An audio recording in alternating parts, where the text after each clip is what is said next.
Greetings, my fellow freedom-loving sovereign thinkers. Thank you for tuning in to LL3 Podcast. My name is Craig, transmitting from the beautiful land of enchantment.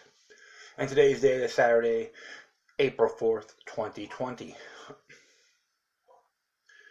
Yes, just checking on some past videos about investigative reporters or going to hospitals around the country and seeing the lines and making, they're seeing there's nothing, no lines, nothing, it's like empty lobbies, and the news claiming, mainstream news, whatever you want to call it, claims it's a war zone, like a la New York City.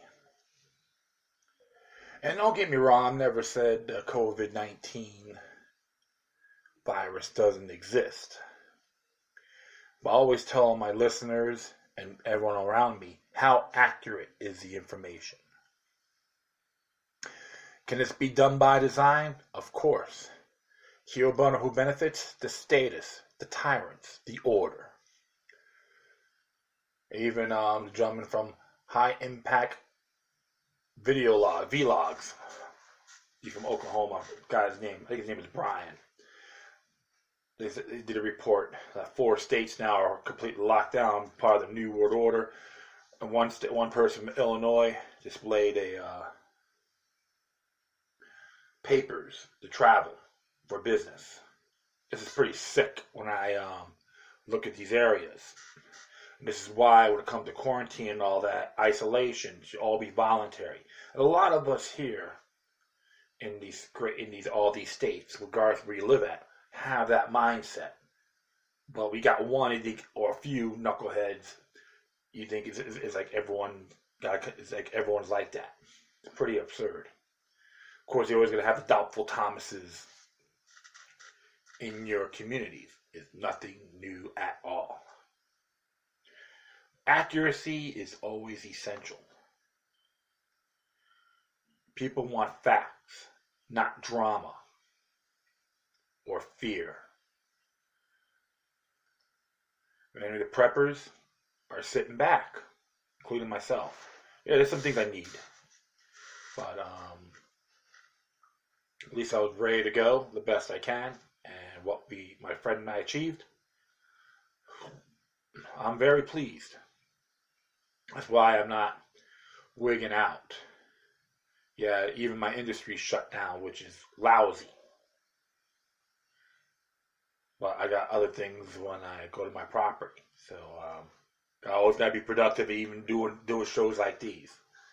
I'm going to have to revise my Patreon account. Might as well look into that and get it revised and do a few things. If you want to do donations, just let me know. And it's all well and good. So, when everyone's being distracted over COVID-19, you should always focus on what's going on and the other surroundings. A good example here from the Rutherford Institute.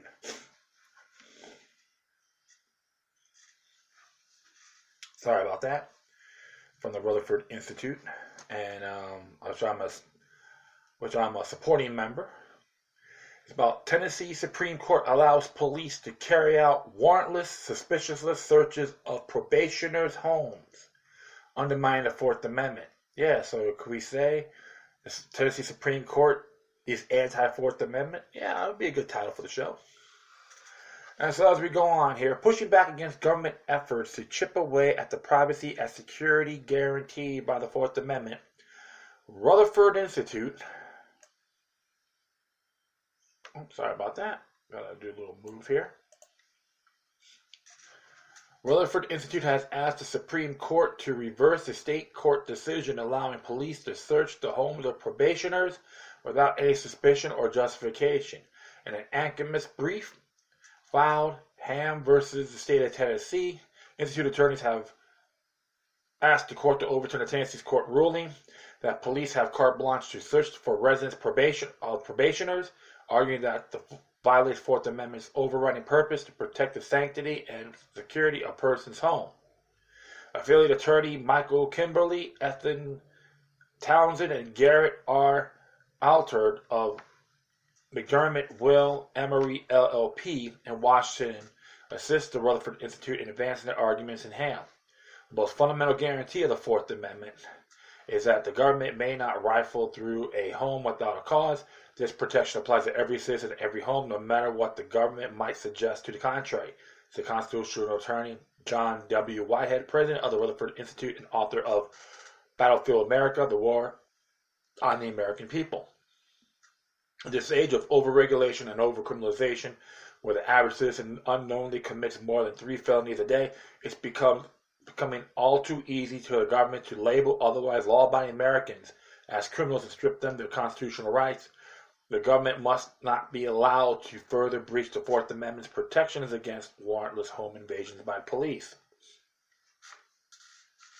In November 2015, Obion County in Tennessee, county law enforcement officers received an unsubstantiated tip from a questionable source that a person in Obion County were trafficking in methamphetamines, okay?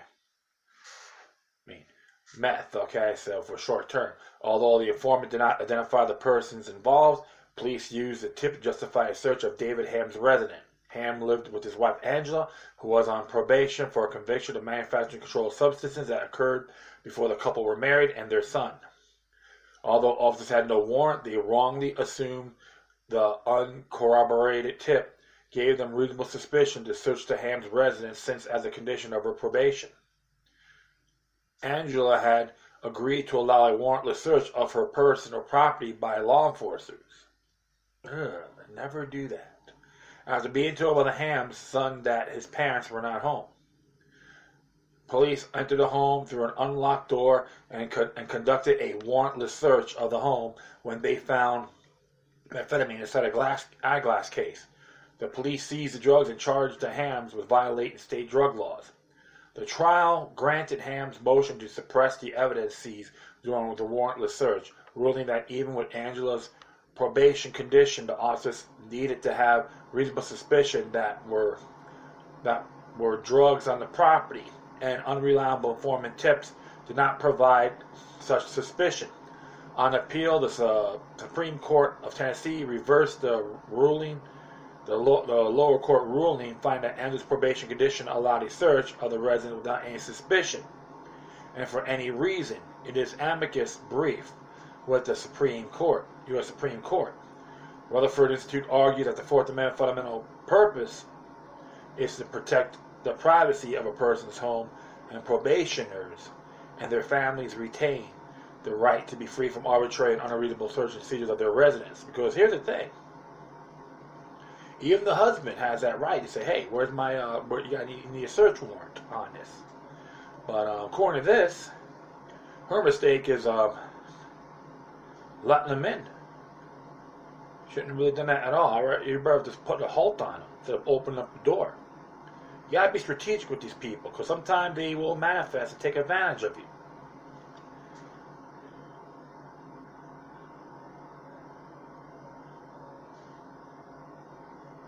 So that's her. That's her error of judgment. And I'm not a big fan of drugs anyway, but those are the legitimate questions you gotta start looking at. And it was interesting because even when the state Supreme Court overruled the lower court, that's pretty bad too, because others in that household still have rights. There's no exceptions, because to me it's more of a collective game of tyranny. You can sign all the contracts you want, but if that person owns that house, the husband owns that house, he has a right to say yes or no. And because the bottom line is, if you read Article 1, Section 1 of the state constitution, that all persons inherent in the people and all free governments are founded on their authority and are instituted for peace, safety, and happiness, for advancement of those have at all times an inalienable and indefeasible right to alter, reform, or abolish government in such matters as they may think proper. Okay, I should have really do that. Yeah, so and even Section 2, that government being instituted with a common benefit doctrine of non-resistance against arbitrary power and oppression is absurd, slavish, and destructive of good and happiness of mankind. But if you read Section 7, it is equivalent to the Fourth Amendment, that all people shall be secured in their persons, houses, and papers, and possession for unreasonable search and seizures, and that general warrants whereby an officer may be commanded to search the suspected places without evidence of the fact committed, or to seize any person or persons not named whose offenses are not particularly described by supported by evidence, are dangerous to liberty, and ought not to be granted.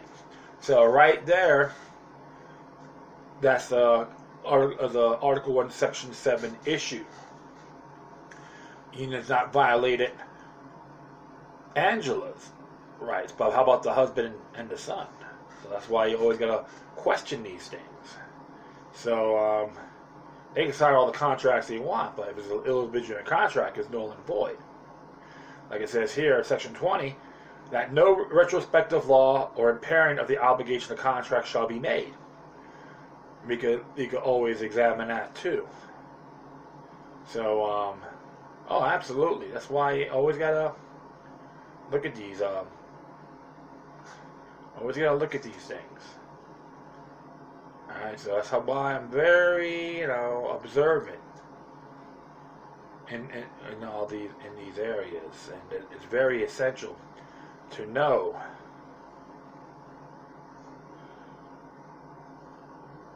And that's why I'm always, observant in these areas. Oh, here, check this out.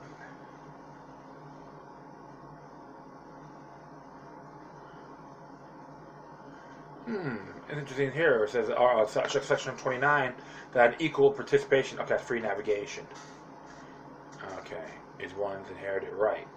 So, and I'm just looking through. I should have done this a little bit quicker, but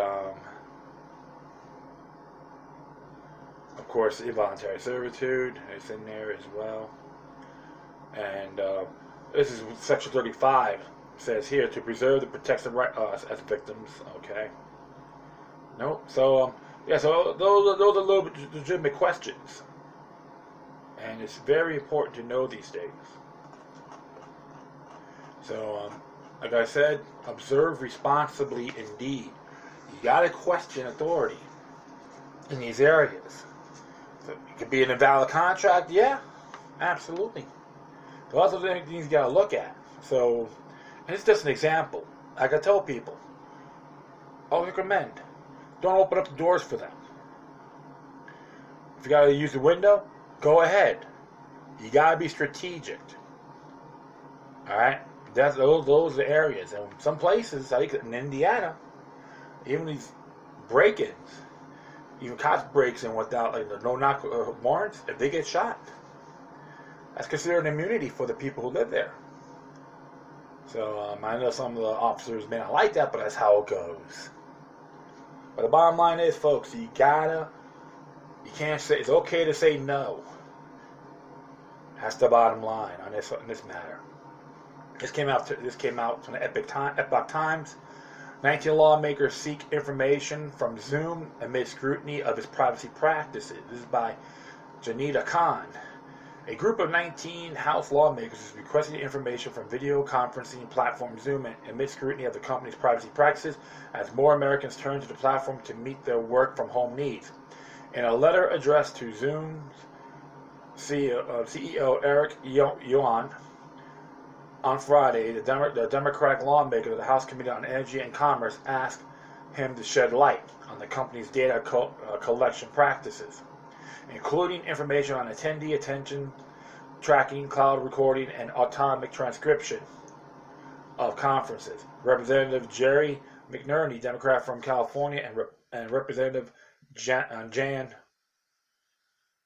Schakowsky, Democrat from Illinois, who is in the chair of the Subcommittee on Consumer Protection and Commerce, are among those who signed the letter. Our new dependency on such solutions raises important questions about the privacy practices of the company many of us interacting with for the first time, the letter stated. Zoom gained intense popularity in recent weeks as millions of Americans are required to work from home as measures to control the spread of the CCP virus pandemic, or called Chinese Communist Party pandemic. Oh no, it's stopped by the United States. But you know what? They experimented over there, so they are responsible. individuals are responsible for what happened. Was it leaked? According to Francis Boyle. The company said it reached more than 200 million daily users around the world in March, which is up from 10 million daily participants at the end of December last year. The letter comes as the company came under the spotlight for a range of privacy and security concerns in recent weeks. Most recently, the company's privacy and security features are being carefully examined after hackers exploited a share screening feature by hijacking meetings and online classrooms with messages in an emerged phenomenon called Zoom booming. The FBI's Boston division issued a warning about Zoom booming on March 30th after it received multiple reports about conferences being interrupted by pornographic or hate images and threatening language sent. In one example, an online class conducted on the platform was interrupted when an unidentified individual dialed into the call and yelled profanities at participants. The individual then shouted the teacher's home address in the call. Officials using the platform for meetings have also fallen victim to the phenomenon. Connecticut's Attorney General William Tong said on Friday that he was Zoom bombed by hundreds of profane and racist comments during a Zoom call earlier this week. Tong said that his office is working with another Attorney General's office across the country to probe for the company for potential privacy violations. He told reporters in a call on Friday, reported CNBC. He added that at least two other offices, New York and Florida, are part of the effort. New York Times reported earlier this week that New York Attorney General Letitia James has sent a letter to the company asking them what a new security measures have been put in place to increase traffic as the platform becomes more popular during the CCP virus pandemic. The company is also the subject of a class action lawsuit filed in California for allegedly collecting and sharing personal user data to third parties, including Facebook, without users' knowledge or permission. You always gotta be vigilant with these certain social media sites, folks. The suit accuses the company of failing to adequately safeguard the personal information on increasing millions of users on its software application, Zoom app, and video conferencing platform. Yuan released multiple statements on blog posts addressing the concerns about its data sharing practices. He claimed that the sharing of data to Facebook came out from the feature that allows users to log in with Facebook. For Apple devices, they were only made aware that Facebook software package was collecting device information on March 25th.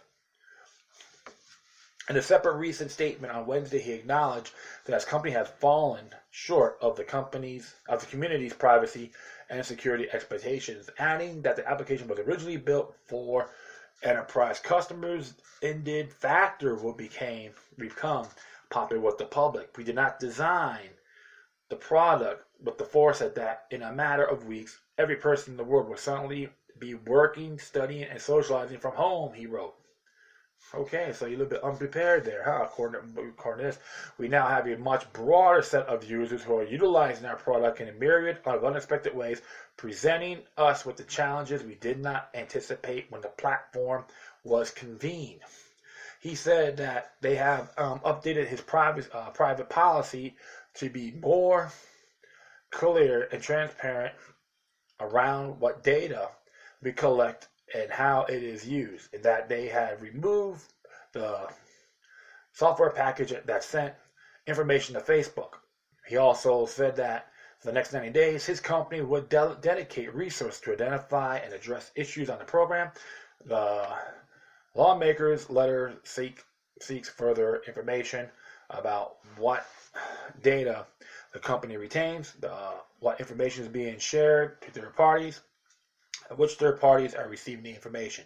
Despite Zoom's recent clarification of its privacy policy, a review of Zoom's privacy policy shows that Zoom may still collect a significant amount of information about both registered and non-registered users from their use of the platform, as well as from third parties, the lawmakers said in a letter. The company is expected to provide answers to the lawmakers' question by April 10th. Well. Can we say every high-tech gadget has a flaw? Damn right. And that's why some people put all their personal information on Facebook and all these social media sites. It's pretty treacherous when you look at it. But remember, it says companies from China now, right? Go figure. So you always gotta be really observant on what you send and not send, and what you operate. So that's why those big hackers are going to manifest, and you gotta always be ahead of the curve, not behind. But it's gonna be interesting here to see what's going on. We gotta see how all this gets going. So, but yeah, I'm gonna do one more here, and this came out yesterday from AmericanFreePress.net. Public will finally hear the story of the courageous Dallas policeman. It's by Donald Jeffries. It says here, Roger Craig was about the only law enforcement officer at any level to do his job on November 22nd, 1963, when President John F. Kennedy was assassinated in Dealey Plaza. Because he refused to toe the line like all of his peers, the former deputy of the year's personal and professional life unraveled. Craig's manuscript, When They Kill a President, is now available thanks to filmmaker Steve Cameron, who is the author of the deputy's interview and was the first researcher to work with Roger Craig Jr., son of the late deputy. This writer interviewed both Cameron and Craig Jr. some months ago, and the weekly show, I Protest, was asked to write When They Killed the President. I began studying Roger Craig's life, his death, and his relation to Kennedy's assassination around the year 2012, Cameron explained.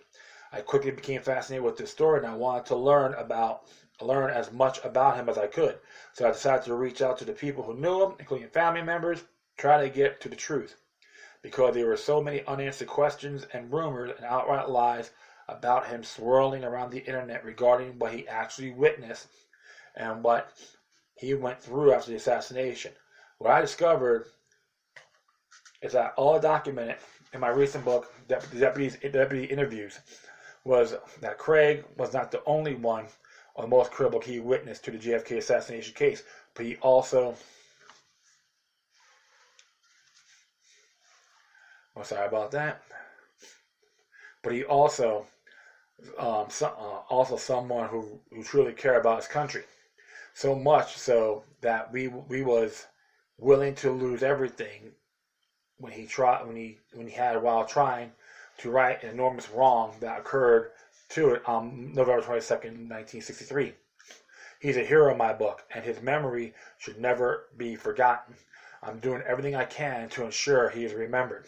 Craig saw a man he said resembled Lee Harvey Oswald hurriedly moving away from the Texas School Book Depository building and entering a Rambler station wagon a moment after the assassination. Several other witnesses, all unconnected to each other, report the same thing. Craig raced to the grassy knoll area after the shots were fired, as did most everyone in the plaza. A majority of witnesses, in fact, testified that the shots had come from there. He conducted some of the first interviews with those on the grassy knoll. Craig was also present when Officers Seymour Ritzman and Eugene Boone discovered a rifle on the 6th floor of the book depository where Oswald worked as a low-paid stock clerk. While Ritzman and Boone signed sworn affidavits identifying the weapon as a German Mauser, Oswald was dubiously connected to an old and unreliable Italian miniature Carcano rifle, which was summarily declared to be the murder weapon. Craig corroborated the identifier of the Mauser, which alone would have exonerated Oswald. Craig claimed to have sat on the question of Oswald. All of those interrogation sessions, unbelievably enough, were unrecorded. He heard the alleged assassin shout, "Everyone will know who I am now." As he slammed down his fist on the desk, Oswald also reacted to mention of the Rambler station wagon by proclaiming, "It belongs to Mrs. Payne. Leave her out of it," according to Craig. The suspect's wife, Marina Oswald, lived in Payne in a curious arrangement. Both Ruth and her estranged husband, Michael Payne, had myriads of interesting connections to the case, to put it mildly.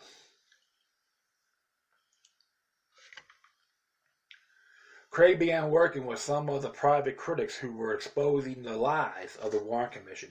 He became a pariah to LA law enforcement and was fired in 1967. He traveled to New Orleans and was a witness for Jim Garrison in the Clay Shaw trial. He would subsequently be shot while taking a walk, fortunately. The bullet only grazed his head. In 1973, his car was run off a mountain road by another vehicle, seriously injuring him. In 1974, he was shot again, and in 1975, he was badly wounded when his car engine exploded. Finally, on May 15, 1975, Craig was found dead at an age of 39 years old from what were reported to be self-inflicted gunshot wounds. The circumstances of the crime since indicated that this was instead a final attempt to silence him, was proven successful. Craig began writing When They Killed a President in 1971. His story is important, especially moving, considering that he was at the scene of the tragedy and one of the few who ever asked the right questions. And he paid the ultimate price for doing so. Craig suffered both professionally and personally, eventually lost his life for telling the truth. He was a genuine profile in courage. I think it is important to know about these things, friends, because what we're seeing now, the patterns are all the same. It's like sometimes that's what the order wants.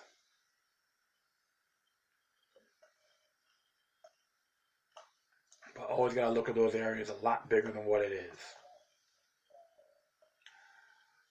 People are still questioning, which is good.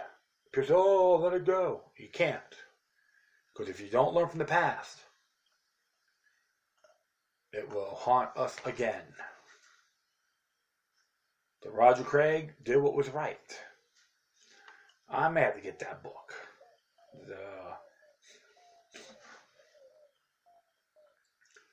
And like to see it for myself. So, and that will be it. I thank everyone for listening. Plus, feel free to download and share us throughout your social media networks. If you have any questions, comments, or something that's interesting you want to check out, whatever you do, please send your correspondence with decorum. Furthermore, I shall leave all the footnotes of this episode on my Spreaker page. Once again, thank you for your time. Plus, always remember that demoniac resistance is healthy for the soul and can liberate humanity. Until next time, take care of yourselves. Keep on spreading love, and may your guardian spirits be with you.